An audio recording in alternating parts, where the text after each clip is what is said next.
Bonjour et bienvenue dans l'Almanach des Faits Célestes. Je suis Claire Henrion, votre animatrice astronomie et astrologue qui œuvre à tisser le lien entre les deux disciplines, astrologie et astronomie, qui sont à l'origine la mère des sciences. J'y œuvre principalement avec la merveilleuse découverte du Soriastre, dont je vous expose des bribes dans chacun des épisodes des commentaires astrologiques. Et donc là, nous allons parler de la période du 1er au 8 mai 2024, donc la quatrième phase de la première lune de printemps pour l'hémisphère nord, automne pour l'hémisphère sud. C'est donc du dernier quartier de lune, le 1er mai à 13h26, si je ne m'abuse, jusqu'au 8 mai, à 5h21, la nouvelle lune. Donc, quatrième et dernière phase. J'ai expliqué dans le bulletin astronomique comment toujours, au dernier quartier, la Lune se lève au milieu de la nuit, culmine au lever du soleil et se couche aux alentours de midi. Puis, de plus en plus tard, ça se décale chaque jour d'environ 1 heure. Et pour la nouvelle Lune, elle se lève en même temps que le soleil, culmine à peu près en même temps que lui et se couche à peu près en même temps que lui, puisqu'elle est devant lui pour nous, et qu'à la précédente nouvelle lune, qui était celle du 8 avril, nous avons eu droit à une éclipse. Alors, je vais repartager les images que j'ai complètement oublié de partager dans le bulletin astronomique, qui était un peu sec, mais complet. Voilà, mais sans les fioritures. D'habitude, je vous présente les images et je vous présente l'actualité. Ben, je vais me rattraper. Voilà. Alors, je vais d'abord partager les images. C'est pas ça du tout. Les images, c'est là. Voilà. Les images. Donc, les images que je voulais vous montrer, et que ça intéresse tout le monde de toute façon. Donc, durant cette phase de la lunaison, n'est-ce pas? Au dernier quartier, on a une demi-lune, comme ça. Là, on a un peu le nord de la Lune, hein. Si vous regardez dans un instrument, c'est renversé. Le haut est en bas, la droite est à gauche. Si vous regardez avec des jumelles, c'est dans ce sens-là. Donc, on va voir le Soleil qui se couche de jour en jour et qui nous fait un croissant de plus en plus fin sur cette Lune qu'on voit en fin de nuit, donc le matin.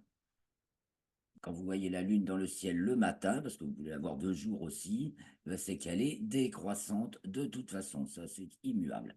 Donc le 3 mai au matin, ben, on voit le soleil se coucher sur une formation très remarquable, hein, qui est le golfe des Iris ici, qui sont dans les contours de la mer des pluies. Vous voyez, le soleil est couché sur une grande partie de la mer des pluies.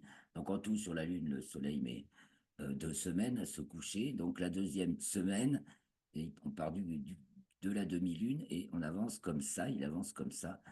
Et donc, eh bien, voilà, on va voir le soleil et donc les ombres portées par le soleil couchant qui illumine en particulier le promontoire, la place. Donc c'est le moment d'identifier cette formation.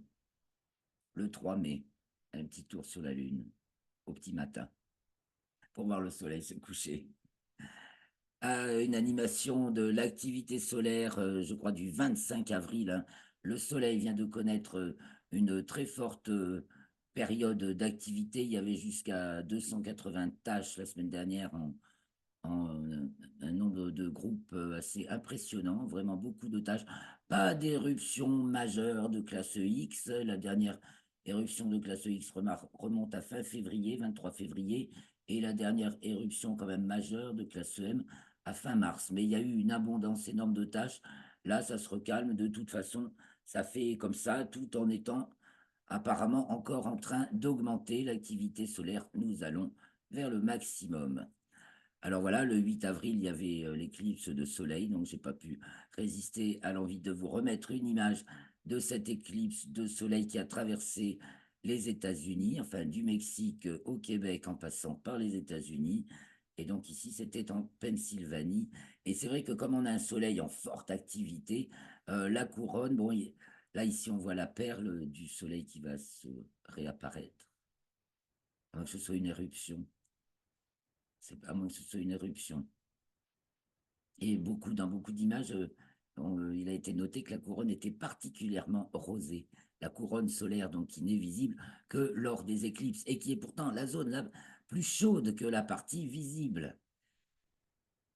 Alors ici, une vue de l'ISS où les deux cosmonautes russes viennent d'effectuer une sortie extravéhiculaire, donc une vue d'une sortie extravéhiculaire de l'ISS, ce qui est quand même toujours, même si c'est un job commun pour eux, c'est quand même pas n'importe quoi, hein.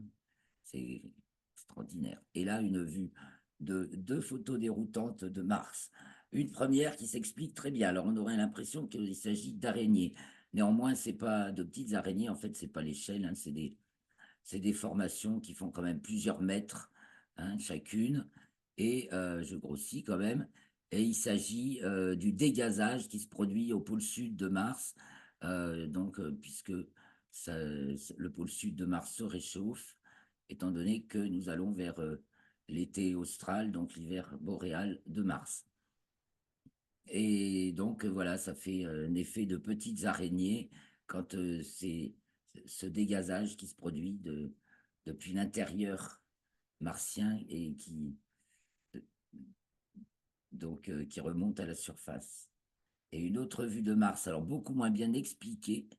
Ah là, il y a des suppositions, mais qui ne tiennent pas bien la route. Ce sont ces formations qui ont été remarquées déjà depuis le survol de la sonde en 1972, Mariner, si je ne m'abuse, qu'ils avaient déjà appelé la Cité Inca, hein. Bon, alors évidemment, là, c'est une vue de Mars Express, donc une sonde là qui tourne toujours autour de Mars depuis un bon paquet d'années, hein, au moins 2015, bon, à revérifier, peut-être même plus. Et donc une vue de Mars Express et une autre vue, voilà. La vue précédente, c'est en perspective, où on voit bien ces formations. Alors bon, officiellement, on dit qu'il s'agit de fractures dues à des éruptions qui se sont ensuite euh, nettoyées, enfin je veux dire de la poussière nettoyée par l'érosion et les vents martiens. Et donc maintenant, ça met ces structures en évidence. Voilà la vue de Mars Express, donc d'au-dessus de Mars. Voilà comment ça se présente. Ils ont appelé ça tout de suite la cité Inca. Ça ressemble, c'est vrai, une cité Inca, c'est-à-dire il reste plus que le bas des murs, la structure des murs, ça fait pareil. Chez le tracé de Saturne, au cours des 2 années de 2023-2025, voilà, on voit ces boucles de rétrogradation. Donc 2024, elle est devant la constellation du Verseau dans le signe des Poissons.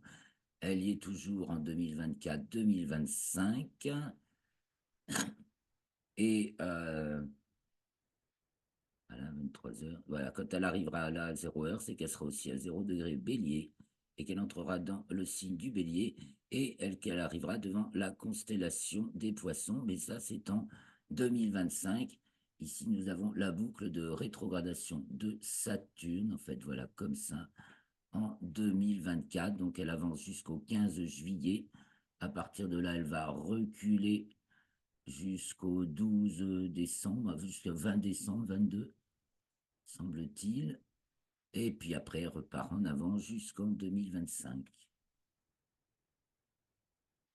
Le coucher de la pleine lune du 23 avril au petit matin, donc à l'aube, au Zimbabwe, et on remarque l'étoile Spica à côté de la pleine lune qui se couche.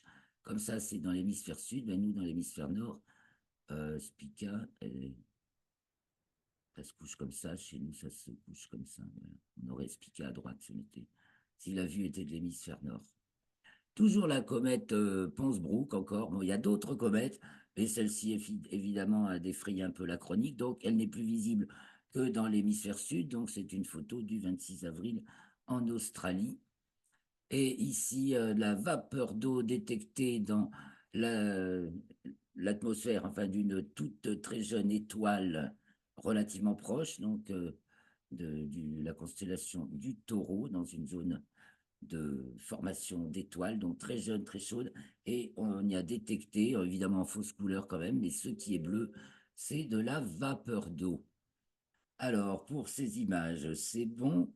je voulais vous parler vite fait des nouvelles parce que à chaque fois, les nouvelles, eh ben, ça nous met dans le coup de ce qui se passe et de ce qu'on va analyser en astrologie. Alors, les nouvelles du ciel et de l'espace, actualité spatiale et aéronautique. Donc, on découvre cette semaine, enfin, la Chine, on dit un peu plus long, sur sa mission lunaire en cours de préparation. Voilà, course à la Lune, la discrète mission habitée de la Chine se dévoile. Et dans cette mission, il y a un instrument français, car il y a une collaboration franco-chinoise sur le programme chinois d'exploration lunaire. Ensuite, Mars. Bon, alors je vous ai montré les images, donc je passe. La première, celle des araignées, elle est obtenue par la sonde ExoMars TGO. Oui, mais ExoMars, c'est pas encore parti. Hein, c'est bizarre. C'est une mission de l'ESA quand même. Et puis il y a Mars Express qui, elle, est bien en train de tourner autour de Mars.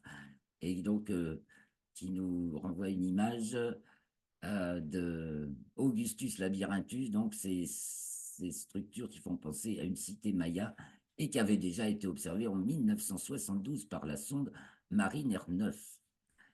Des nouvelles de la sonde Voyageur, les amis, la sonde Voyageur 1, qui était silencieuse depuis 5 mois, transmet de nouveau ses données. Donc, c'est une nouvelle, hein. Elle a été envoyée, pareil, dans les années 1970-78. Et donc, se trouve, avec Voyageur 1 et des sondes Pionnier, ce sont les objets les plus lointains, donc, qu'on a envoyés, qui sont aujourd'hui les plus lointains de la Terre envoyés par nous. Et donc, on a encore réussi à réactiver ce système informatique on ne peut plus archaïque vu d'aujourd'hui. Et bien, la sonde a des unités astronomiques quand même, hein, une bonne centaine d'unités astronomiques. On voit toujours des nouvelles, elle est aux frontières de l'héliopause, du vent solaire. Au sujet de la conquête spatiale, il y a des articles. Alors, vous avez un quiz, vous pouvez vous rafraîchir ou enrichir vos neurones sur l'histoire de la conquête spatiale avec un quiz de Ouest France. Et vous avez un article dans la première, France TV Info, sur les dessous de la conquête spatiale de l'Allemagne nazie à la Guyane. C'est toujours intéressant parce que ça fait partie justement de l'histoire et c'est vrai qu'il y a beaucoup d'implications des nazis dans les fusées et donc dans l'histoire de la conquête spatiale.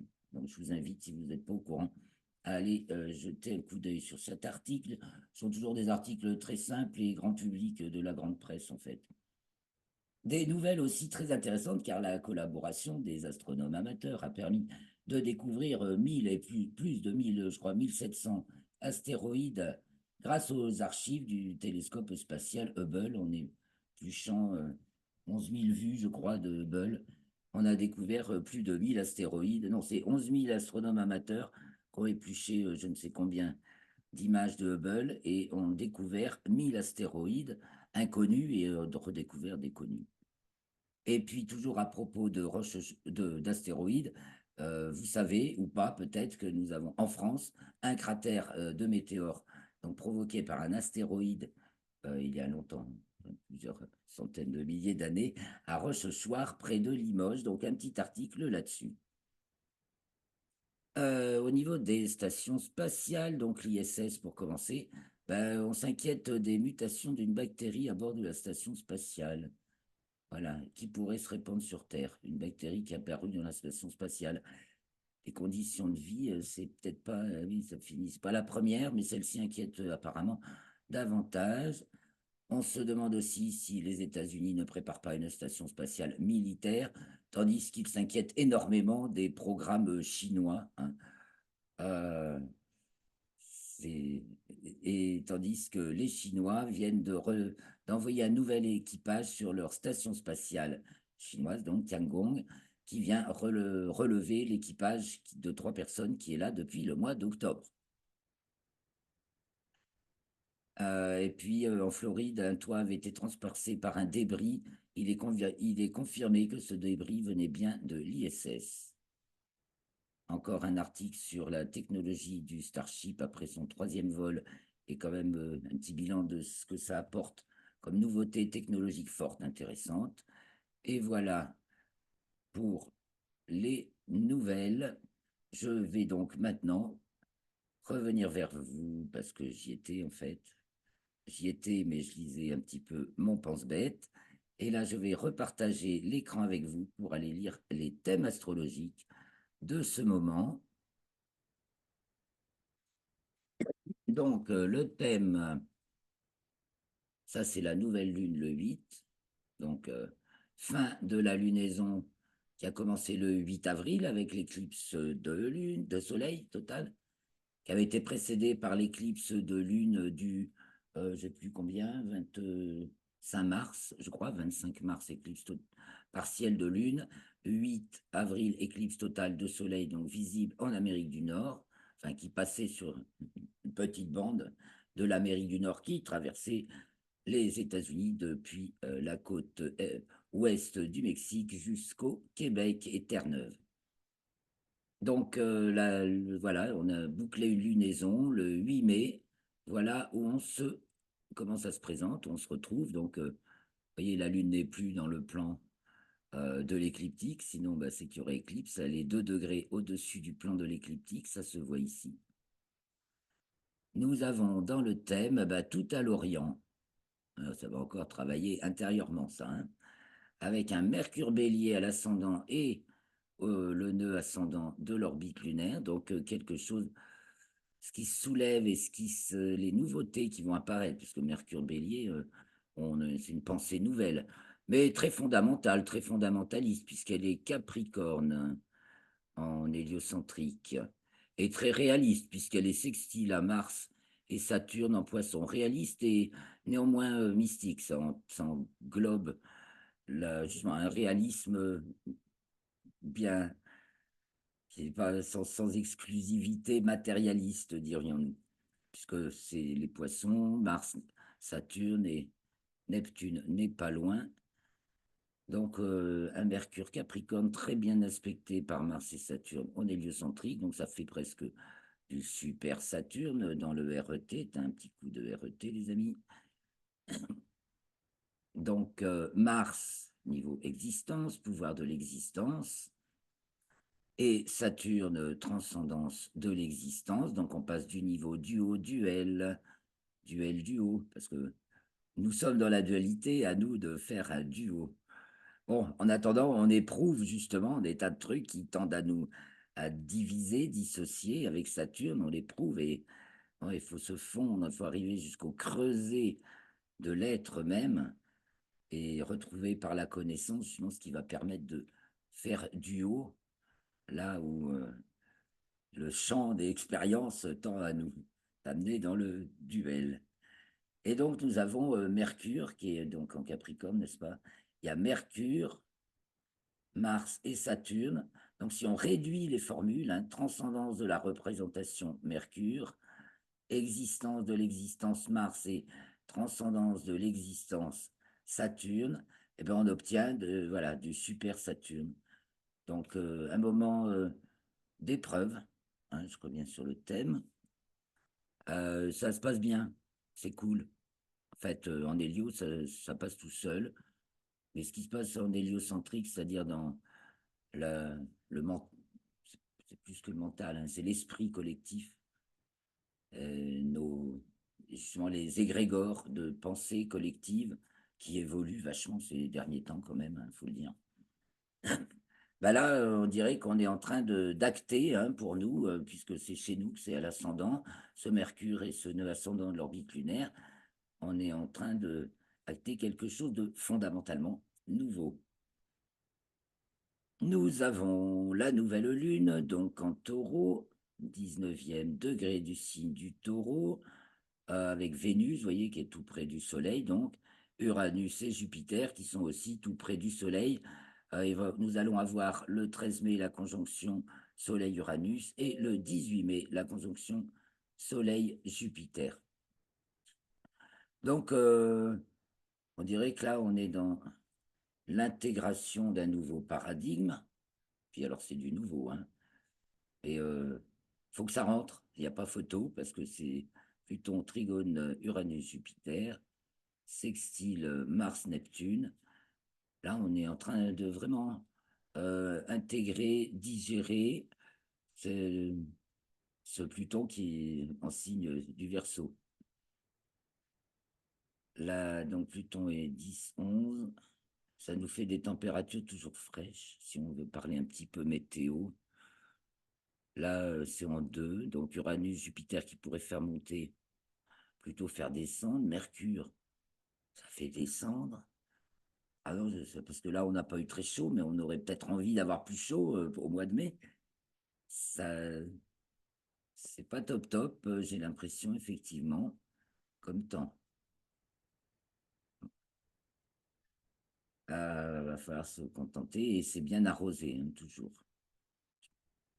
Même si Uranus, Jupiter, bah, soit assèche, soit augmente le volume des précipitations. Alors revenons d'abord sur le dernier quartier aussi, peut-être avant. J'ai envie de revenir jusqu'à la nouvelle lune du 8, justement, celle de l'éclipse, pour voir ce qui a changé. Bah tiens, regardez, on avait tout à l'Occident, et avec Mercure en bélier déjà, puisque Mercure entre deux a fait sa rétrogradation dans le signe du bélier. Donc nous, la nouvelle lune était au descendant avec le nœud ascendant de l'orbite lunaire, et maintenant on retrouve Mercure et le nœud ascendant à l'opposé, donc dans la nouvelle lune suivante. Donc après l'exposition d'une nouvelle problématique, hein,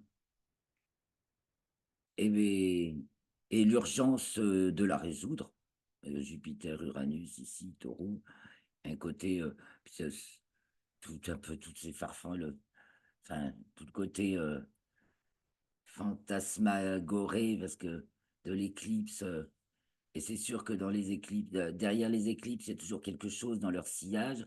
J'avais voulu rappeler aussi que justement, l'éclipse précédente dans le même Saros que celle du 8 avril avait été en 2006 passé sur le désert libyen en particulier. Alors quand on voit ce qui s'est passé après au niveau de la Libye, c'est sûr que c'est celle de 1999, je me souviens, bah, dans le sillage, il y a eu le tremblement de terre en Turquie qui était aussi sur la ligne de visibilité. Et puis, en fait, pour la France, ça a été le début d'un sacré déclin, une histoire sur laquelle on n'a pas fini de revenir. J'ai des choses à dire là-dessus, mais justement, c'est grâce à ces petits indices astrologiques que j'ai peut-être déjà pu aller plus loin. Mais c'est en rapport avec le climat, l'OTAN et la soumission de la France. Et ça s'est pas vu, évidemment, directement. Alors, nouvelle lune du 8 avril, donc on se remet ça un peu dans la tête. On voit qu'elle était tout occidentale, alors que la nouvelle lune du 8 mai est tout orientale. Donc, nous avions le premier quartier était encore tout occidental. La pleine lune était tout au fond du ciel, sauf la lune en scorpion. Alors, ouais, ça nous a vraiment pas du beau temps, quoi. Je aussi, hein, indicateur, indicateur de pas chaud, hein. Lune scorpion, double carré. Opposé donc au soleil, bien sûr, puisque la pleine lune était dans l'axe méridien. On vit des moments poignants quand même. Et au carré de Pluton. Donc vraiment, ça casse, quoi. Ça met un coup de froid dans le dos. Et nous avions ouais, toujours Mercure qui fricote avec le nœud ascendant de l'orbite lunaire. Donc, il y a vraiment quelque chose qui arrête pas de. Ça a bien infusé de nouvelles idées dans, dans le champ collectif, puisque nous sommes dans l'axe des nœuds lunaires, on est tous un peu liés dans cette histoire. Voilà, c'est tout ce qui nous unit et on est travaillé donc par des nouvelles idées, quand même, ce petit Mercure qui est resté en bélier en géocentrique et est passé de Scorpion à Sagittaire à Capricorne et à son aphélie quand il est en Sagittaire. Donc, dans le thème du 1er mai, donc du dernier quartier, Alors, est-ce que ça pourrait être un peu mieux? Il y aura peut-être un petit... pas top, hein, parce que Soleil et Vénus sont culminants, certes. L'ascendant est en Lion, donc petit truc, un petit caractère exceptionnel. En 6, on a la Lune conjointe à Pluton en Verseau, qui vient juste d'être conjointe à Pluton. Et donc, on voit pourquoi après, au cours de la semaine, la Lune va conjoindre successivement Saturne, Neptune, Mars, Mercure, Vénus, et puis le Soleil pour la nouvelle Lune. Voilà, et après la nouvelle Lune, elle sera conjointe à, à Uranus, puis Jupiter. Et, et donc, ben, ça fait encore de la flotte, hein. Ça, c'est axe de 8, axe des précipitations en Poisson, avec Saturne, Neptune et Mars. Je suis désolé, ça annonce vraiment beaucoup d'eau. Et comme Vénus et le Soleil donc, sont en Taureau au milieu du ciel, tensionnel, hein, à Pluton encore. Là, c'est Vénus ce coup-ci qui est.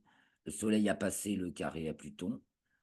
Pluton devient rétrograde à partir du 2. Donc, ah ben, peut-être que là, à partir de là, ça va diminuer l'inversion voilà, une inversion d'inversion. Pluton apporte un facteur inverse. Et donc, si les rétrogrades, ça fait inverse d'inverse. Donc, ça peut rétablir plus d'équilibre dans les températures. Bon, là, c'est l'axe de la pression atmosphérique, non. Voilà. Alors évidemment, ben, comme aujourd'hui, j'avais oublié d'envoyer le mail d'invitation à l'enregistrement, j'ai personne avec moi. Donc, si vous avez des questions, n'hésitez pas, laissez tous vos commentaires, vraiment très bienvenus. D'ailleurs, ça aide beaucoup, même un petit mot, ça fait, plus il y a de commentaires, plus la chaîne a de chances d'être répertoriée dans l'algorithme pour la présenter à de nouvelles personnes. Donc, vos likes aussi, c'est vachement important. Vos abonnements, c'est vachement important. Et donc, voilà, merci de me suivre dans ces péripéties hebdomadaires de l'almanach des faits célestes qui fait que pas à pas, nous tissons le lien tertiel, vous et moi, et grand merci à vous de m'accompagner ou de me suivre selon le cas, mais toujours bienvenue aux prochains enregistrements.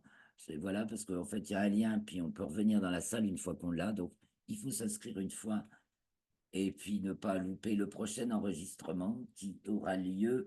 Donc le 7, là, bah oui, on va sauter un jour. On va aller, ce sera donc mardi. On prend globalement un jour par mois, vu la Lune qui fait 29 jours. Hein. Une lunaison, c'est 29 jours et des brouettes. Donc, dans l'enregistrement des, des vidéos de l'almanach des faits célestes, mais c'est à peu près le même jour de la semaine pendant un mois et ça se décale en gros d'un jour par mois. Donc on va attaquer sur les mardis pour le mois de mai et ce sera donc le mardi 7 mai que je vous convie au prochain enregistrement du bulletin astronomique et des commentaires astrologiques. Je vous remercie beaucoup de m'avoir suivi jusque-là. Bah, je vous fais des gros bisous. Merci. Au plaisir de vous retrouver la semaine prochaine. Portez-vous bien, les amis. Les pieds sur terre, les yeux au ciel, les mains à l'œuvre et le cœur joyeux.